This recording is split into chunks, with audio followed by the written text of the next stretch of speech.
प्यारे दोस्तों नमस्कार। मैं रिपोर्टर राहुल आंधी आपके साथ हमारे साथ ऐसे मेहमान मौजूद हैं जो लगातार अपने व्यंग करके पूरे उत्तर प्रदेश में राजनीति पर चर्चा में रहते हैं। राजू निगम जी आप कॉमेडी भी करते हैं, लेकिन आप देखा गया कि व्यंग्यात्मक जो आप रचनाएं करते हैं, चीज़ें रखते हैं, तो एक अपने व्यंग के माध्यम से जो संदेश देते हैं उन चीज़ों को आपके पीछे का उद्देश्य क्या रहता है? और जो लगातार इस समय भी देखा गया है कि प्रधानमंत्री राजस्थान में बोलते हैं कि मेरा दिमाग ठंडा है, ठंडा रहने दो, मेरे अंदर गरम सिंदूर बह रहा है। तो क्या लगता है कि अगर मानव बॉडी में गरम सिंदूर चला जाए तो फिर उसकी स्थिति क्या रहेगी? और इस बयान को ऑपरेशन सिंदूर के बाद आप कैसे देखते हैं? क्या है कि सबसे पहले तो देश के जो भी हालात होते हैं जी। और उन पे अपनी बात रखना बड़ा मुश्किल काम है। जी। और ये इस तरीके का मसला है जिसमें सेना का भी मसला जुड़ा हुआ है, सुरक्षा का भी मसला जुड़ा हुआ है, दो देशों का मसला जुड़ा हुआ है, प्लस सरकार का चीज़ों का दबाव भी इतना है कि आप कुछ बोल ही नहीं सकते। जैसे ही आपने मुंह खोला आपको गद्दार, देशद्रोही और पाकिस्तान की भाषा बोलने वाले लोग, ये वो कुछ भी साबित कर दिया जाता है। और हमारे साथ के कई लोगों को देशद्रोह और कौन कौन से चार्जेस लगा दिए गए, किसी का चैनल बंद कर दिया गया।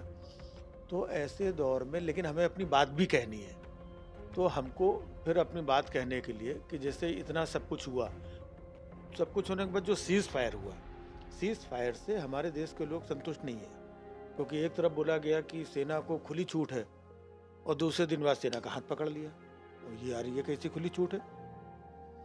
तो हम अपने अंदाज में कहते हैं जी।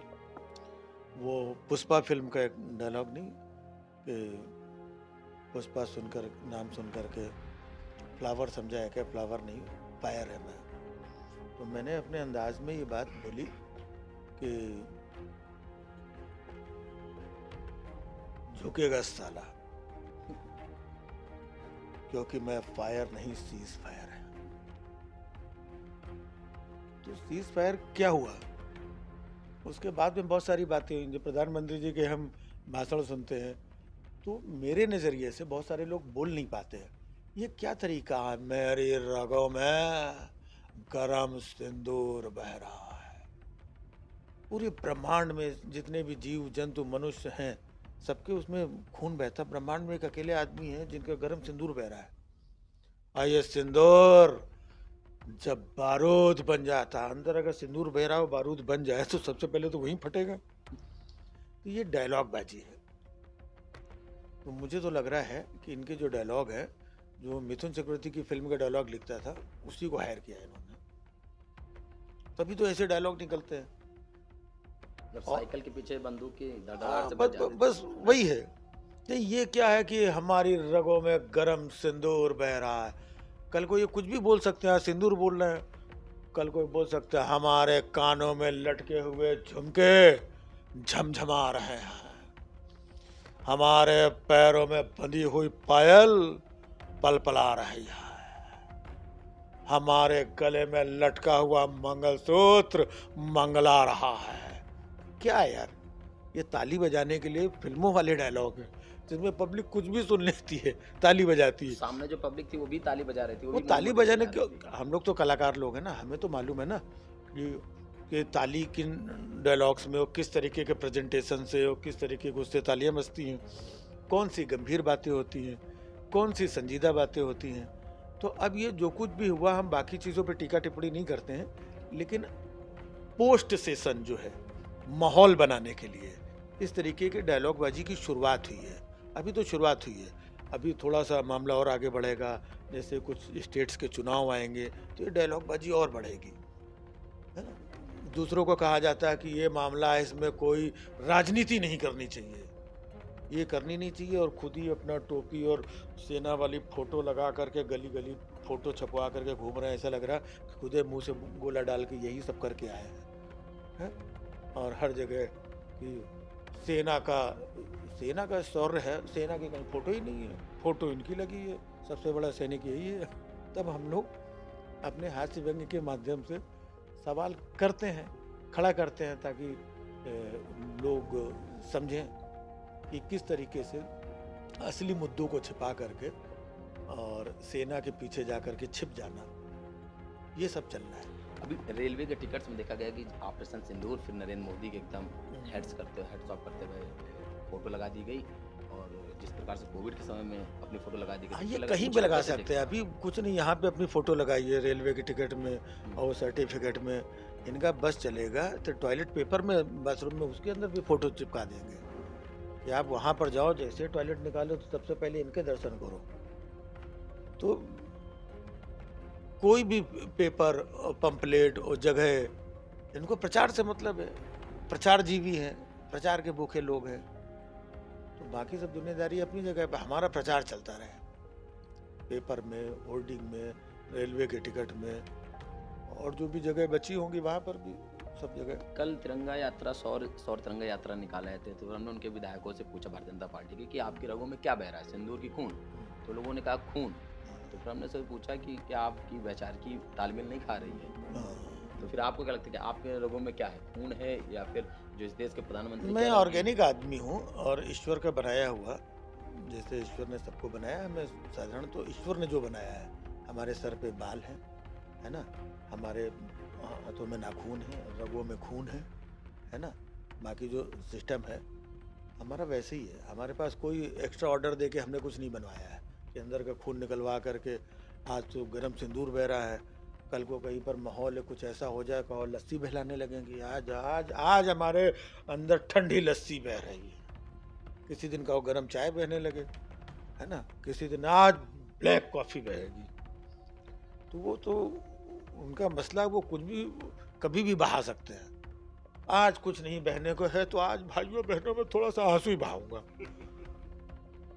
तो आंसू बहा देते हैं। कई बार देखा होगा आंसू भी बहाए उन्होंने। तो जो ऑपरेशन सिंदूर है और इसके बाद क्या लगता है इसको बिहार चुनाव के समय में इसको बुनाया जाएगा? देखिए, ऑपरेशन सिंदूर जो है ये एक सेना के शौर्य की अप्रतिम क्षमता का प्रदर्शन है, जिसको हम सब भारतीय सैल्यूट करते हैं। निसंदेह जब जब देश पे संकट आया है, उस संकट से लड़ने के लिए, जूझने के लिए हमेशा से हमारी सेना खड़ी रही है। जी। ठीक है, तो सेना को सैल्यूट है। अब सेना को सैल्यूट करके हम किनारे कर दें, अब बचा कौन? अब बची सरकार। सरकार से तो सवाल होते हैं, प्रधानमंत्री से सवाल होते हैं, भारतीय जनता पार्टी उससे सवाल होते हैं। तो इनसे तो सवाल हम करते रहेंगे, पूछते रहेंगे। ये क्या करते हैं, दोनों चीज़ों को मिक्स कर देते हैं। जैसे तुमने अरे चुनाव का ये वो ऑपरेशन, अब ये ऑपरेशन सिंदूर एक रेस्पेक्टेड चीज़ है। आप इसकी गली गली में आप अपनी फोटो लगा के क्यों ये कर रहे हैं? तो लोग तो पूछेंगे ना कि कल को चुनाव होंगे, वहाँ पर भी आप फोटो लगाएंगे तो लोग पूछेंगे कि आप इसका फ़ायदा क्यों ले रहे हैं। तो मध्य प्रदेश के डिप्टी सीएम हैं जगदीश देवड़ा, उन्होंने कहा है कि इस देश की सेना तो मोदी के चरणों में नतमस्तक है। हो सकता है इसलिए मोदी ने अपना फोटो लगवा दिया, वो बाद में वर्दी पहन के, क्योंकि वो सेना ही नतमस्तक है और अभी तक शायद उस पर कुछ खासा कार्रवाई भी नहीं हुई। नहीं, कार्रवाई क्यों होगी? आज तक इतने उनके बहुत सारे टीम के लोगों ने विजय साहब क्या हो गए। क्या कहा है, पता नहीं क्या क्या कहा है, क्या क्या किया है। हम्म, ये तो इन्होंने कहा है, लेकिन कल ही आपने मध्य प्रदेश में देखा होगा, जी। इन्होंने तो कहा है, बीजेपी के एक नेता ने किया है। मंदसौर की बात कर रहे हैं आप? समझे? मोहनलाल धाकड़। तो वही कह रहा है कि इन्होंने तो कहा है, उन्होंने तो किया है, और उनके ऊपर क्या कार्रवाई? कुछ नहीं। तो इनके यहाँ इनकी टीम के जितने भी लोग हैं, पता नहीं क्या क्या इन्होंने कहा, क्या क्या किया, कोई कार्रवाई नहीं। लेकिन एफआईआर किसके ऊपर? नेहा सिंह राठौर, जिसने क्या कहा, सवाल पूछा। एफआईआर किसके ऊपर? वो जो लखनऊ यूनिवर्सिटी की डॉक्टर मेडुसा थी, उसने एक ट्वीट किया था जी। उसके ऊपर। एफआईआर किसके ऊपर? अशोका यूनिवर्सिटी के वो जो थे अली साहब, क्या लिखा था, क्या बोला था उन्होंने?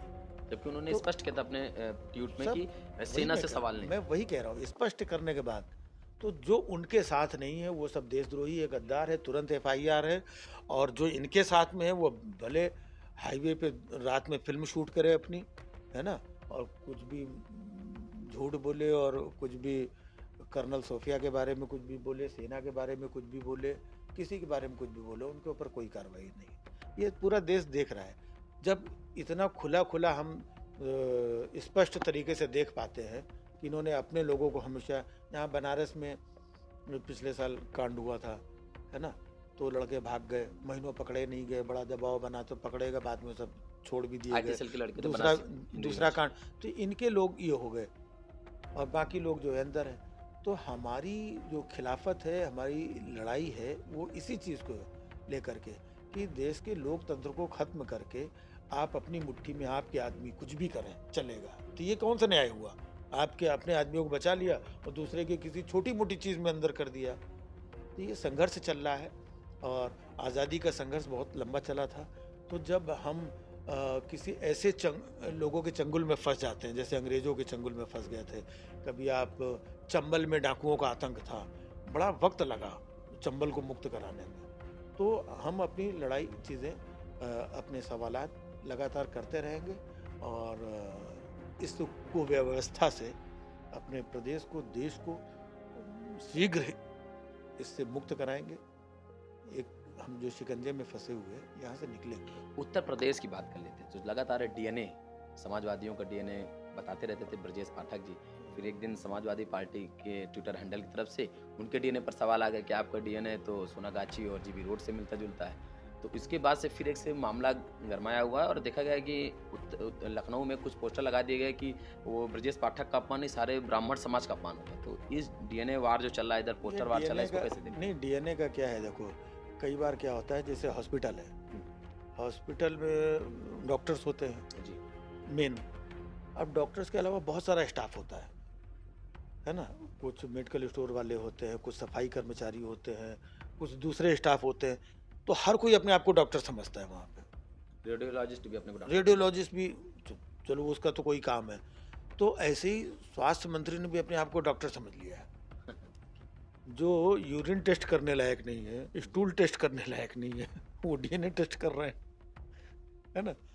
तो डीएनए टेस्ट की बात हो रही है, तो दूसरे के डीएनए टेस्ट की बात कर रहे थे, उनका डीएनए टेस्ट करके उसकी रिपोर्ट भी भेज दी गई उनको। क्या है, तो दो लोगों में होगा, आप इधर वार करोगे तो फिर इधर से भी जवाब मिलेगा। तो ये सब राजनीति में गिरती हुई जो भाषा का स्तर है, निरंतर गिरता जा रहा है। तो इससे आप समाज में क्या संदेश देते हैं? चूंकि लगातार जो नेता होते हैं, प्रवक्ता होते हैं पार्टियों के, इनसे लोग बड़ी उम्मीदें लगा रखते हैं। जब ये कुछ बात रखते हैं तो देखा ही जाता है कि लोगों की एक उम्मीद होती है कि अगर हम अपनी बात रख रहे हैं तो इनको लोग अपना आइडल मान लेते हैं। लेकिन अगर वहीं बैठ के माँ बहन की गालियाँ हो जाएं, लपड़ थप्पड़ हो जाए, चूंकि आजकल स्टूडियो में तो मारपीट भी हो जा रही है, तो उन चीज़ों को फिर कैसे देते हो? और हमारा जो समाज देख रहा है, कई लोग हैं जो समाजवादी फॉलोवर हैं, बीएसपी फॉलोवर हैं, बीजेपी के फॉलोवर हैं, फिर उनके जहन में क्या जाएगा निचले स्तर पर? तो राजनीति में जो गिरती भाषा है, इस पर आपको क्या कहना है और इसके सुधार के लिए क्या करना चाहिए? नहीं, सुधार के लिए तो जैसे देखा जाए, समाजवादी पार्टी के राष्ट्रीय अध्यक्ष हैं अखिलेश यादव जी, उनको प्रेरणा स्रोत मानना चाहिए। आज तक उनकी कोई एक टीका टिप्पणी, कोई एक भाषा, कोई अभद्रता आप दिखा दीजिए आज तक। अगर उन्होंने कभी सामने वालों को जवाब भी दिया है तो कितनी शालीनता से, अच्छे शब्दों के चयन से किया है।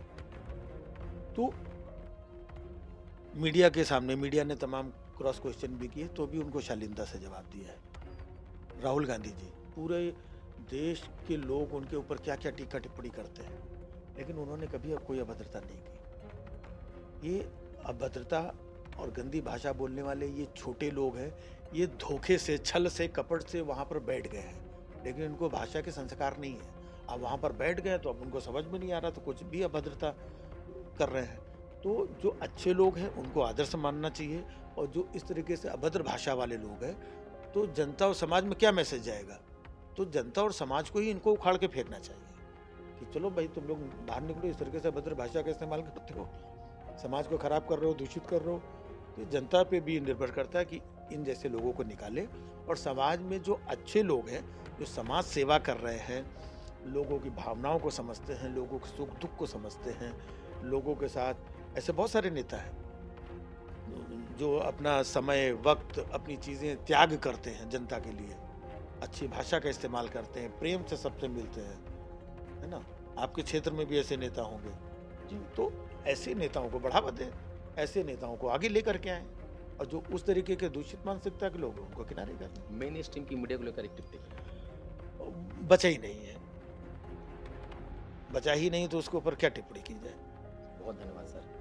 तो प्यारे दोस्तों, हमारे साथ बातचीत कर रहे थे राजू निगम जी, जो लगातार अपने अलग अंदाज में सरकार से, सत्ता से सवाल और जनता को जागरूक करने का काम करते हैं। और इन्होंने एक बड़ी बात कही है कि इस देश का जो मेन स्ट्रीम मीडिया है बचा ही नहीं है। हालांकि जो मिनिस्ट्री मीडिया है वो न जाने लाखों करोड़ों लोगों के सूचना का आधार है, लेकिन अगर वो अपने स्टूडियो में बैठ के मारपीट करवाएगा, गाली गलौज करवाएगा, जीडी बख्शी ने भी गाली दिया, तमाम सारे ऐसे लोग नाम सुनने शुरुआत किया जाएगा तो 1 दर्जन से अधिक लोग ऐसे मिलेंगे जो लोग स्टूडियो में बैठ के गाली गलौज कर चुके हैं। और इस प्रकार जब घटनाएं होती हैं तो उसका जो परिणाम है वो छोटे कार्यकर्ताओं पर, जो ग्राउंड पर काम कर रहे हैं, उन पर भी असर दिखाई पड़ता है। बहुत बहुत धन्यवाद।